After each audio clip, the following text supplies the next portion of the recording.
नमस्कार व्यूअर्स, आपका स्वागत है रेडियो द्वारका में। आज हम आए हुए हैं आर्टेमिस हॉस्पिटल गुरुग्राम में और यहाँ पर वर्ल्ड कैंसर डे सेलिब्रेट किया जा रहा है और मेरे साथ हैं डॉक्टर विक्रम सर। आपका बहुत बहुत स्वागत है सर। मैं आपसे एक चीज़ पूछना चाहूँगा कि बहुत सारी चीज़ें चेंज होती जा रही हैं, टेक्नोलॉजी बहुत तेज़ी से बदल रही है, रोबोटिक सर्जरी की आजकल बात कर रहे हैं, तो थोड़ा सा इसके बारे में बताएं।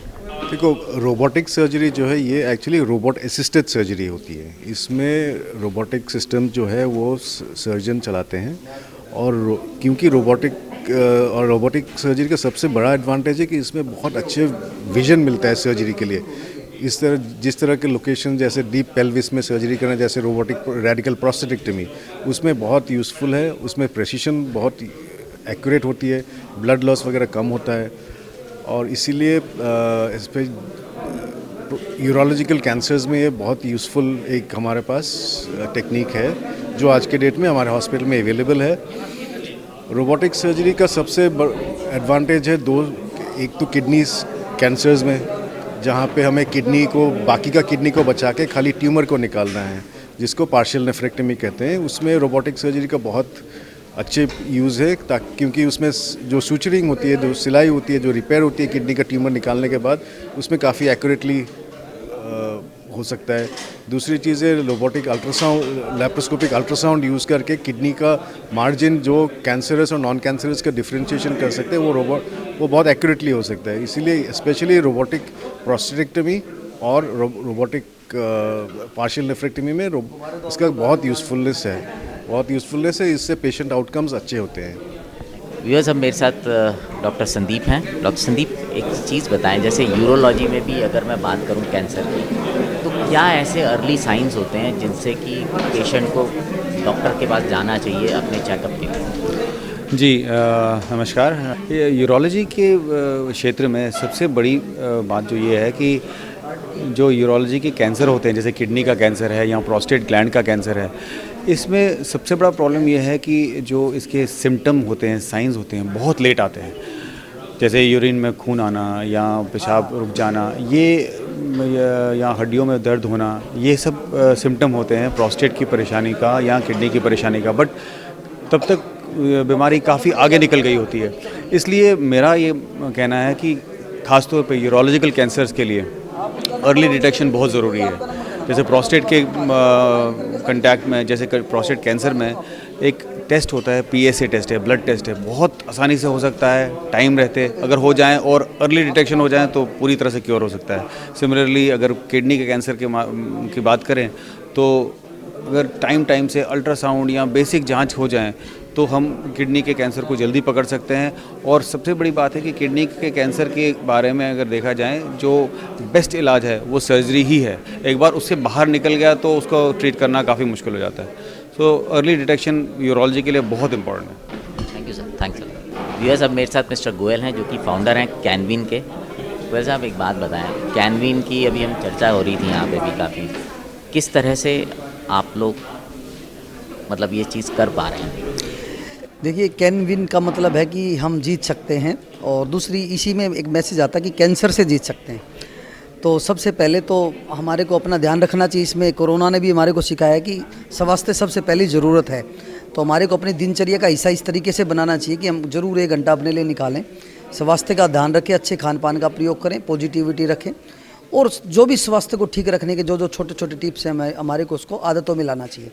उसके बाद यदि किसी कारण से हमारे को कैंसर डिटेक्ट होता है तो हमें सबसे बड़ी जो बात है कि हम जो एकदम से डाउन हो जाते हैं सोच के कि अब क्या होगा, तो हमारे को सोचना नहीं है, वैज्ञानिक तौर पे हमें उसके ट्रीटमेंट लेना है। आज साइंस ने बड़ा एक विकास किया है, एक विज्ञान की इतनी तरक्की हुई है कि आज मैं देखता हूँ कि बहुत सारे ऐसे पेशेंट देखता हूँ जो 15-15, 20-20 साल से अच्छी लाइफ जी रहे हैं। बल्कि मैं कहता हूँ कि कैंसर तो हमारे को एक जीवन जीना सिखाता है कि हमारे को सिर्फ हम जो बीमार होता है वो नहीं, उसके आसपास के घर या उसके घर के सारे जो लोग हैं वो अच्छी लाइफस्टाइल को यूज़ करते हैं।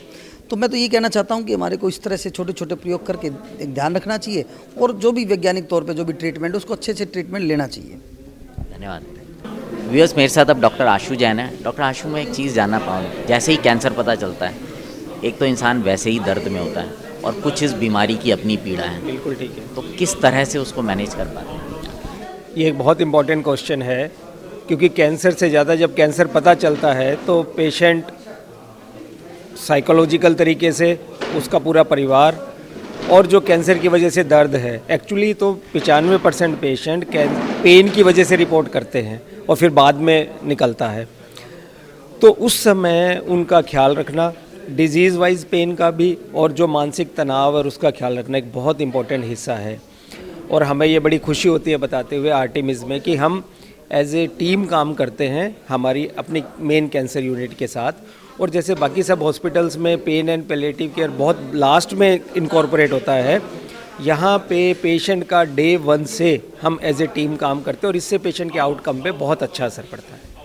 Thank you sir, thanks a lot. Viewers, cancer की बीमारी से लड़ने के लिए सिर्फ ऐसा नहीं है कि डॉक्टर्स की ज़रूरत होती है, इसमें और भी बहुत सारे लोगों का रोल होता है। आज ऐसे ही मेरे पास डॉक्टर लबाइक से लायक सिंह जी हैं। मुझे थोड़ा सा बताएं आप लोग क्या करते हैं। नमस्कार सर, हम डॉक्टर लबाइक से हैं और हम डॉक्टर लबाइक के थ्रू जो रूरल पॉपुलेशन है हमारे देश की 75% जो पॉपुलेशन है उनके लिए हेल्थ केयर इंफ्रास्ट्रक्चर बना रहे हैं। तो हमारी सर्विसेज इतनी इजी हैं कि हम डोर स्टेप पे जाके उनको पूरी प्रिवेंटिव सर्विस दे सकते हैं। तो हम टेली कंसल्टिंग का प्लेटफॉर्म है हमारा, जहाँ से हम कोई भी पेशेंट आ सकता है, 50 रुपये में टेली कंसल्टिंग करा सकता है। और टेली कंसल्टिंग में अगर लगता है कि उनको ज़्यादा प्रॉब्लम है या अपना पूरा जो भी टेस्ट कराएंगे उससे हम पैथोलॉजी टेस्ट भी कर सकते हैं। जो हमारी टेक्नोलॉजी है वो भी पूरी हमारी पेटेंटेड टेक्नोलॉजी है और पूरी दुनिया में यूनिक है। पूरी लैब हमारी एक ब्रीफ केस में आ जाती है, जो टेक्नोलॉजी हम यूज़ कर रहे हैं, जिसकी वजह से, जिसके साथ होने से हम अपनी जो भी सर्विसेज होती हैं हम डोर स्टेप पे जाके दे सकते हैं। एंड उसी तरह से हम जो भी, अब जो पूरे हमारा डायग्नोस हो गया, टेली कंसल्टिंग हो गई, तो प्रॉब्लम पता चल गई कि पेशेंट को क्या दिक्कत है, तो हमने फिर उसके लिए आगे और जानने के लिए हमने उसके पैथोलॉजी टेस्ट करे।